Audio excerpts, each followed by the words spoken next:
Halo semuanya, di video ini saya akan menjelaskan tantangan pertama pemicu 2, kelas pengendalian proses tentang runaway reaction that you cannot run away from. Untuk menjawab pertanyaan-pertanyaan pada tantangan pertama, saya akan menyusun penjelasan saya menurut outline berikut. Pertama, saya akan jelaskan dengan singkat peristiwa-peristiwa penting yang mengarah pada terjadinya insiden. Kemudian dari peristiwa-peristiwa tersebut, saya turunkan menjadi sebuah root cause analysis untuk mencari tahu akar penyebab terjadinya insiden. Kemudian dilanjutkan dengan penelusuran titik mula kejadian di masa lampau yang menjadi pemicu terjadinya insiden tersebut. Dari situ saya kemudian akan menyampaikan opini saya tentang siapa yang bertanggung jawab pada insiden di Plan AY96.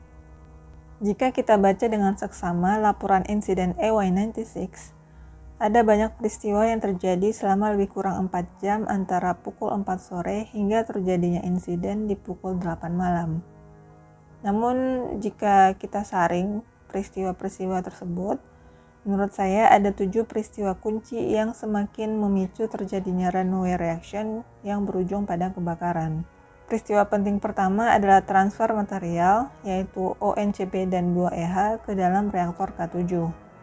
Suatu kesalahan dan kejanggalan sudah terjadi pada prosesi transfer material ini, dan operator menyadari bahwa temperatur reaktan lebih tinggi dari yang seharusnya. Dari hasil wawancara diketahui bahwa operator tidak menjaga agar temperatur campuran ONCB dan 2EH berada di rentang 40-42 derajat Celcius. Sementara untuk menekan laju reaksi dan panas yang dihasilkan dari reaksi, temperatur campuran sebaiknya dijaga pada 38 derajat Celcius. Terlebih lagi, setelah ONCB dan 2EH dimasukkan ke dalam reaktor, campuran tersebut dibiarkan selama sekitar 40 menit. Nah, peristiwa penting kedua adalah saat operator mengalirkan steam ke dalam jaket reaktor sebagai tanda dimulainya reaksi. Dari laporan insiden, kita ketahui bahwa operator mengalirkan steam dengan prosedur yang sama seperti batch sebelumnya, yaitu selama beberapa menit, di mana pada durasi tersebut, operator secara manual membuka dan menutup valve steam untuk menghasilkan semburan singkat. Nah, karena valve dibuka secara manual dengan tangan, di mana operator tidak bisa mengetahui secara pasti persentase bukaan valve, operator tidak dapat mengukur berapa volume steam yang mengalir ke dalam jaket. Apakah cukup untuk menaikkan temperatur reaktor menjadi 90 Celcius atau justru berlebih. Dan perlu diingat juga bahwa dari proses transfer material, temperatur reaktor itu sudah diketahui lebih tinggi dari yang seharusnya. Kemudian peristiwa penting ketiga adalah ketika operator mengganti dari pemanasan menjadi pendinginan setelah mendeteksi kenaikan temperatur reaktor yang terlalu cepat. Operator kemudian menutup valve steam dan membuka penuh valve cooling water dan hanya mengandalkan suara aliran air untuk memastikan bahwa cooling water memang mengalir ke jaket. Lagi-lagi di sini kita bisa lihat bahwa ilmu kirologi atau ilmu kira-kira yang dipakai. Dan lagi-lagi keputusan itu diambil berdasarkan asumsi. Lalu peristiwa penting keempat hingga ketujuh adalah efek dari tindakan-tindakan yang telah dilakukan operator sejak transfer material hingga penggantian dari heating menjadi cooling. Pada titik ini, setelah cooling dinyalakan, reaktor K7 itu ibarat mobil yang melaju kencang dengan rem yang blong. Tidak ada tindakan apapun lagi yang dapat dilakukan untuk menghentikan mobil selain menabrakkannya. Dan dalam hal ini tidak ada tindakan apapun lagi yang dapat dilakukan oleh operator untuk meredakan reaksi di K7 selain membiarkannya mencapai titik explosion. Baik, kita lanjutkan ke pembahasan berikutnya, yaitu tentang root cause analysis dari insiden di Plan AY96. Nah, root cause analysis atau RCA adalah suatu kegiatan yang dilakukan untuk menemukan solusi untuk suatu permasalahan dengan terlebih dahulu menelusuri akar penyebab terjadinya masalah tersebut. RCA dapat dilakukan dengan metode 5 whys atau dengan menggunakan fishbone diagram. Namun kadang suatu masalah itu terlalu kompleks, di mana ada cukup banyak aspek yang menjadi penyebabnya. Sehingga mencari akar permasalahan dengan metode 5 whys itu tidak dapat memberikan hasil analisis yang cukup komprehensif. Dan untuk mendapatkan hasil analisis yang lebih komprehensif, umumnya root cause analysis dilakukan dengan menggunakan tool fishbone diagram. Nah, secara umum, root cause analysis dengan metode fishbone diagram itu membagi kategori akar permasalahan menjadi 6, yaitu material, methods, machine, measurement, environment, dan people. Kadang ada yang menamakan aspek environment dengan mother nature dan people dengan manpower.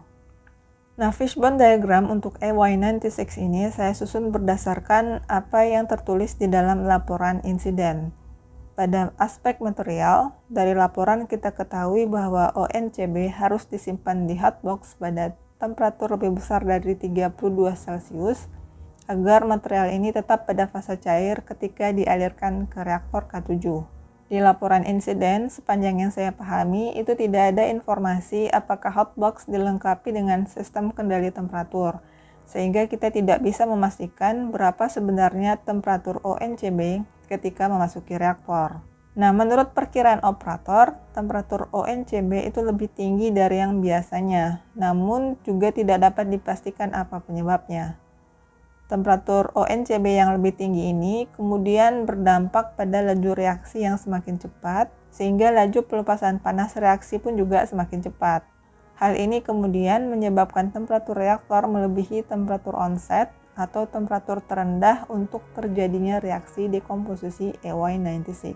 Kemudian dari aspek methods, ada dua hal yang saya highlight sebagai kontributor pada insiden ini dan mendapat perhatian khusus pada root cause analysis, yaitu aspek metode pengaliran steam ke jaket dan metode penggantian dari heating menjadi cooling. Dua hal ini sangat krusial efeknya pada reaksi eksotermis apapun. Reaksi eksotermis, seperti yang sudah kalian pahami, adalah reaksi yang melepaskan panas. Namun umumnya, untuk menginisiasi atau memulai reaksi eksotermis, reaktan harus dipanaskan terlebih dahulu agar mencapai temperatur di mana reaksi baru bisa dimulai. Pada kasus sintesis AY96, operator mengikuti prosedur inisiasi reaksi dengan memanaskan reaktan hingga 90 Celcius. Dan disinilah letak pentingnya menerapkan prosedur yang benar dalam memanaskan reaktan, terutama jika reaksi berlangsung secara batch. Seperti yang telah dijelaskan pada slide tentang key events, operator mengalirkan steam dengan prosedur yang sama seperti batch sebelumnya, di mana selama beberapa menit, operator secara manual membuka dan menutup valve steam untuk menghasilkan semburan singkat. Nah, karena valve dibuka secara manual dengan tangan, di mana operator tidak bisa mengetahui secara pasti persentase bukaan valve, operator tidak dapat mengukur berapa volume steam yang mengalir ke dalam jaket. Apakah cukup untuk menaikkan temperatur reaktor menjadi 90 derajat Celcius atau justru berlebih. Ternyata, pada malam insiden, prosedur yang telah diterapkan operator selama bertahun-tahun menghasilkan kenaikan temperatur reaktor yang sangat pesat. Dari laporan insiden diketahui bahwa operator tidak dibekali dengan pengetahuan tentang penanganan situasi berbahaya seperti runaway reaction, sehingga operator hanya dapat melakukan prosedur yang sama dengan sebelumnya, yaitu mengganti dari pemanasan menjadi pendinginan setelah mendeteksi kenaikan temperatur yang terlalu cepat. Dua metode tersebut, yaitu metode pengaliran steam dan penggantian heating menjadi cooling, menurut saya adalah metode yang serampangan. Dan jika kita pelajari dengan baik, kedua metode tersebut sangat tidak tepat diterapkan pada reaksi batch. Jika suatu reaksi dioperasikan secara kontinu, maka panas yang terkumpul di dalam reaktor dapat secara berkala dikeluarkan dari reaktor bersamaan dengan keluarnya produk dari reaktor. Namun, pada reaksi batch, semua panas terkumpul di dalam reaktor dan laju pengambilan panas dari reaktor sepenuhnya bertumpu pada kemampuan air pendingin dalam menyerap panas. Baik, kita beranjak ke aspek berikutnya, yaitu aspek mesin, di mana pada aspek ini ada 3 hal yang saya highlight. Aspek mesin pada root cause analysis ini berkaitan dengan spesifikasi atau desain alat dan juga berkaitan dengan sistem kontrol. Yang pertama adalah tentang valve steam dan cooling water. Kedua valve ini pada plant AY96 dioperasikan secara manual oleh operator. Maka tidak heran jika operator pada saat mengoperasikan kedua valve ini hanya mengira-ngira saja berapa besar valve steam harus dibuka, kemudian berapa lama steam harus dialirkan, dan kapan valve steam harus ditutup dan heating berganti menjadi cooling. Dari laporan insiden, kita juga ketahui bahwa reaktor K7 tidak dilengkapi dengan alarm peringatan untuk memberi tanda pada operator jika ternyata temperatur reaktor telah melebihi batas maksimum yang diperbolehkan. Sehingga pada malam kejadian, ketika operator mengalirkan steam ke jaket, operator itu tidak ngeh bahwa temperatur reaktor sebenarnya sudah terlalu tinggi dan sudah terlambat untuk mengganti dari heating menjadi cooling.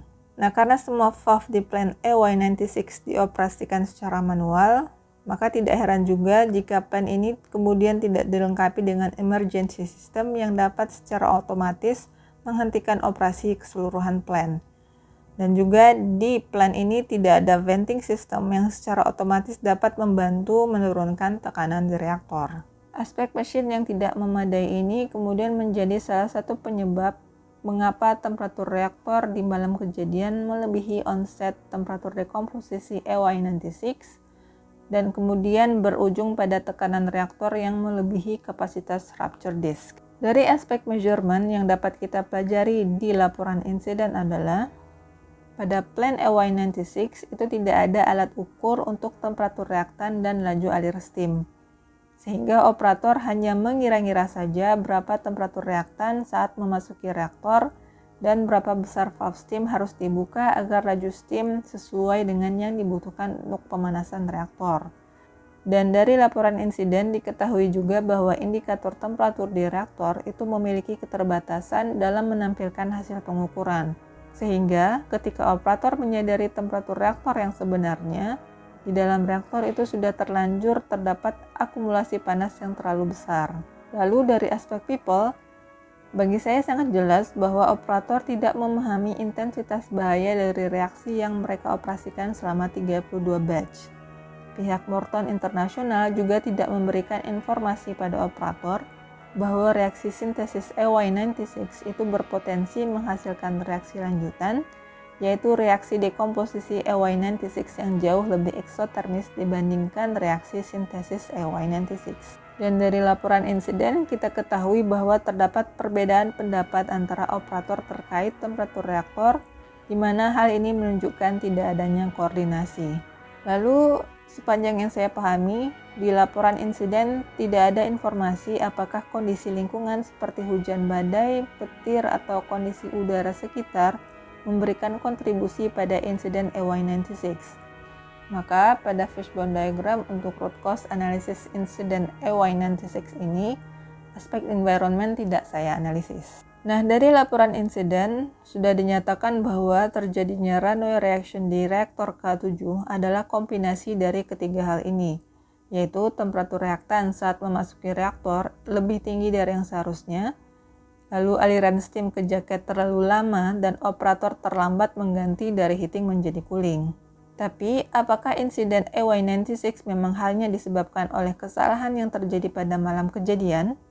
Jika kita telusuri temuan-temuan yang disampaikan di dalam laporan insiden, pemicu meledaknya reaktor K7 sebenarnya bermula dari sejak pabrik EY96 ini didirikan pada tahun 1989, di mana pada saat itu Morton International mengabaikan saran peneliti untuk menghitung laju reaksi pada kondisi terburuk dan juga mengabaikan saran peneliti untuk memasang control and safety devices. Pengabaian Morton International terhadap keamanan dan keselamatan operasional terus berlanjut pada saat menyusun dokumen Process Safety Information atau PSI di tahun 1990. Di mana di dalam dokumen tersebut tidak dicantumkan informasi adanya potensi reaksi dekomposisi EY96 jika temperatur reaktor melebihi 195 derajat Celcius. Akibatnya, ketika melakukan proses hazard analysis atau PHA di tahun 1995, Morton International tidak menyertakan analisis untuk mengidentifikasi, mencegah, dan menangani runaway reaction akibat dekomposisi EY96. Morton International juga mengabaikan laporan-laporan kejanggalan temperatur reaktor pada saat melakukan proses hazard analysis. Kemudian pada tahun 1996 di batch ke-26, Morton International menaikkan kapasitas produksi di mana reaktan yang digunakan 9% lebih banyak dari sebelumnya, tanpa mempertimbangkan Management of Change atau MOC. Nah, MOC ini adalah dokumen yang mengevaluasi potensi-potensi bahaya yang mungkin muncul ketika suatu plant diperbesar kapasitasnya. Dan dokumen ini juga mengevaluasi bagaimana langkah-langkah yang harus ditempuh untuk meminimalkan atau bahkan menghilangkan potensi bahaya tersebut. Semua pengabaian yang dilakukan oleh Morton International berdampak pada tidak adanya SOP untuk mengoperasikan reaktor K7, di mana SOP ini seharusnya berisi pertimbangan tentang reaksi dekomposisi AY96. Nah, efek domino dari keputusan yang diambil pada tahun 1989 adalah terjadinya insiden reaktor K7 di tahun 1998. Menurut saya, pihak yang paling bertanggung jawab terkait insiden AY96 ini adalah Morton International karena mengabaikan saran para peneliti terkait keamanan operasional reaksi sintesis AY96. Dan juga Morton International bertanggung jawab terhadap insiden ini karena tidak dengan benar menyusun dokumen-dokumen seperti proses safety information serta mengabaikan Management of Change ketika memperbesar kapasitas produksi AY96. Tapi terlepas dari kesalahan yang dilakukan oleh Morton International, para operator pun juga bertanggung jawab karena tidak kritis mempertanyakan segala macam kejanggalan yang ditemukan pada proses produksi AY96. Sehingga terkait dengan pertanyaan pada tantangan pertama, yaitu sejauh apa kita harus mundur untuk memperbaiki situasi ini, maka jawaban dari saya adalah kita harus mundur hingga tahun 1989 dan menemui pihak-pihak Morton International dan menyatakan pada mereka bahwa mereka seharusnya menyusun dokumen proses safety information dengan benar dan tidak menghilangkan apapun informasi terkait reaksi dekomposisi AY96. Dan juga sebaiknya mereka dari awal itu sudah mengikuti saran para peneliti terkait instalasi safety devices. Setelah kita mempelajari insiden AY96 ini, kita dapat menyimpulkan bahwa ada cukup banyak hal yang harus diperbaiki dari desain proses produksi AY96. Namun, untuk dapat merekomendasikan perbaikan apa saja yang perlu dilakukan, serta sebaiknya seperti apa sistem pengendalian proses produksi AY96 ini, kita perlu terlebih dahulu mempelajari tentang batch reaktor.